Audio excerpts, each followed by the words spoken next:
Bonjour et merci beaucoup à Family First pour cette opportunité qu'elle me donne. C'est parler de devenir une seule chair, ce qui nous a été demandé. Pour moi, c'est vraiment s'identifier à l'autre et agir en conséquence.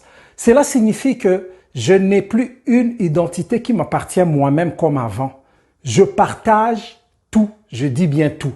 Les réussites, je les partage, les échecs, je les partage, les forces, je les partage, les faiblesses, je les partage. Je partage les plaisirs, je partage les bonheurs, je partage les malheurs, je partage les joies, les peines, les hontes, les projets, les enfants. Bref, je partage toute la vie. Et pour moi, les choses sont devenues d'autant plus claires pour moi le jour où j'ai compris que le mariage était juste l'image du vrai mariage de Jésus-Christ, l'époux parfait avec son épouse, l'Église. Vous allez vous en rendre compte à partir de ces 3 points. Premièrement, tout appartient à tous.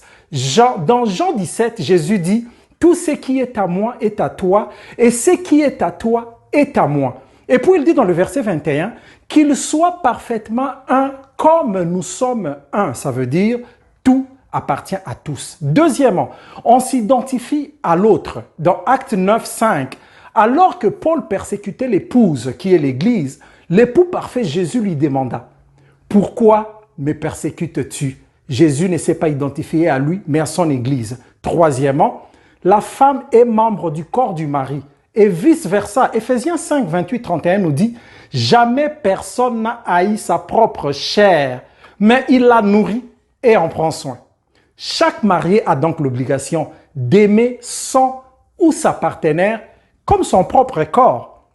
D'ailleurs, Paul, dans 1 Corinthiens 7, 4, dit « La femme ne peut pas faire ce qu'elle veut de son propre corps. Son corps est à son mari. De même, le mari ne peut pas faire ce qu'il veut de son propre corps. Son corps est à sa femme. » On comprend bien ces 3 points. Tout appartient à tous.